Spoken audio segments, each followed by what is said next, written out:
बटाटा, पोटॅटो, आलू अशा विविध नावांनी आणि रंगांनी भारतीय स्वयंपाकघरात दिमाखाने विराजमान झालेला बटाटा, जिथे कमी तिथे आम्ही म्हणत जवळजवळ प्रत्येक पदार्थात स्थानबद्ध होतो. प्रत्येक प्रांतात बटाट्याची भाजी वेगवेगळ्या पद्धतीने केली जाते. तर अशा ह्या बटाट्याची एक आगळी वेगळी भाजी म्हणजेच रसीला आलू कसा करायचा ते आज आपण बघूयात. तत्पूर्वी तुम्ही जर माझ्या चॅनलला अजूनही सबस्क्राईब केलं नसेल तर पटकन सबस्क्राईब करा आणि बेल आयकॉनवरती क्लिक करायला अजिबात विसरू नका.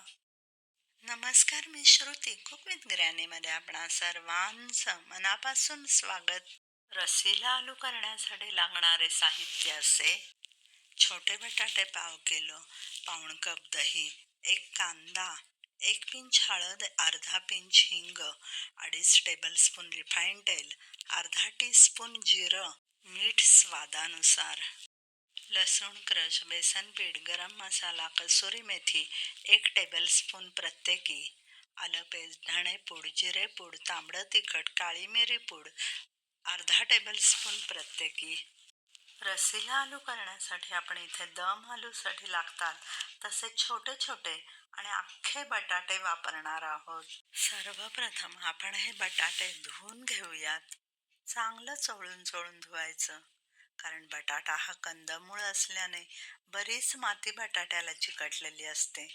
पाहिलं किती मातीचं पाणी निघालंय ते. अजून एका पाण्याने बटाटे धुवून काढूयात, म्हणजे ते चांगले स्वच्छ होतील आणि मातीही पोटात जाणार नाही. ओली सुरली माती सुद्धा निघून जाईल. त्यात एखादा हिरवट बटाटा असेल तर तो आपण काढून टाकूयात. बटाटा एवढा स्वच्छ दिसला पाहिजे. तुम्ही पाहू शकता, दुसऱ्यांदा बटाटे धुतलेलं पाणी बरंच साफसुथरं दिसतंय. इथे आपण एक लांबलचक टूथपिक घेतलेली आहे.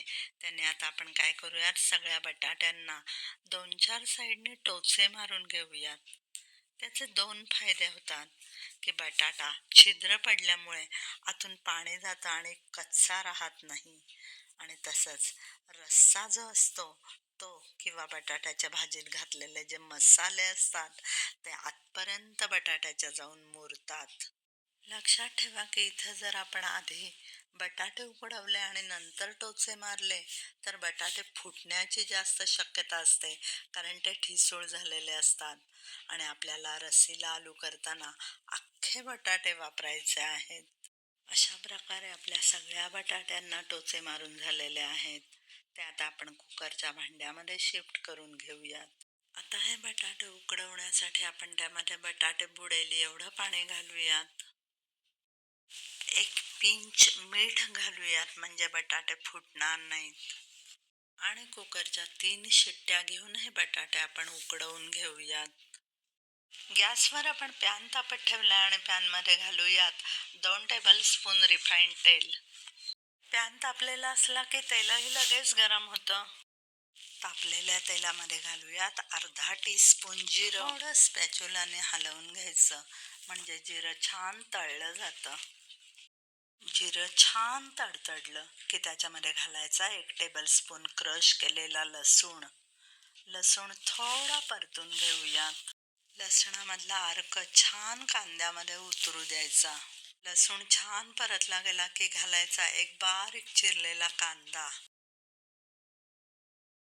कांदा सुद्धा आपल्याला परतून घ्यायचा आहे छान, पण त्याआधी गॅस आपल्याला मीडियम फ्लेमवरती करायचा आहे. गॅस जर मोठा केला तर कांदा जळण्याची शक्यता जास्त असते. आता कंटिन्युअस हलवायचं, म्हणजे कांदा आणि लसणामधलं मॉइश्चर निघून जातं. साधारण कांदा शिजायला लागला की त्याचा रंग बदलायला सुरुवात होते. तुम्ही पाहू शकता कांदा गुलाबीसर रंगावरती आता यायला लागलेला आहे. घालूयात अर्धा टेबलस्पून आलं पेस्ट. प्रत्येक घटक घातल्यानंतर त्याचा अर्क फोडणीमध्ये उतरण्यासाठी आपल्याला परतून घ्यायचा आहे. तुम्ही पाहू शकता कांदा, आलं, लसूण सगळं फोडणीमध्ये डिझॉल्व्ह झालेलं आहे. आता आपण गॅस बंद करूयात आणि कढईवर 10 मिनिटासाठी झाकण ठेवूयात, म्हणजे कांदा, आलं, लसणाचा अर्क आणि स्वाद फोडणीमध्ये पुरेपूर उतरेल. तोपर्यंत आपण इथं एका बाउलमध्ये पाऊण कप दह्याचं बॅटर करून घेऊयात. त्यात आपल्याला आता काही घटक ॲड करायचे आहेत. दह्यामध्ये घालूयात 1 पिंच हळद, अर्धा टेबलस्पून धणे पावडर, अर्धा टेबलस्पून जिरे पावडर, अर्धा टेबलस्पून काळी मिरी पावडर, अर्धा टेबलस्पून तांबडं तिखट, 1 टेबलस्पून गरम मसाला आणि बाइंडिंगसाठी 1 टेबलस्पून बेसन. सगळ्यात शेवटी बारीक मीठ घालायचंय, ते तुम्ही मात्र तुमच्या अंदाजाने आणि तुमच्या चवीनुसार घाला. घातलेले सगळे जिन्नस आता आपण दह्यामध्ये छान फेटून घेऊयात. मिठाचं प्रमाण प्रत्येकाकडे कमी अधिक असतं, त्यामुळेच मी तुम्हाला गरजेनुसार मीठ घाला असं म्हटलंय. फेटताना मात्र दह्यातले लम्स निघून जायला हवेत.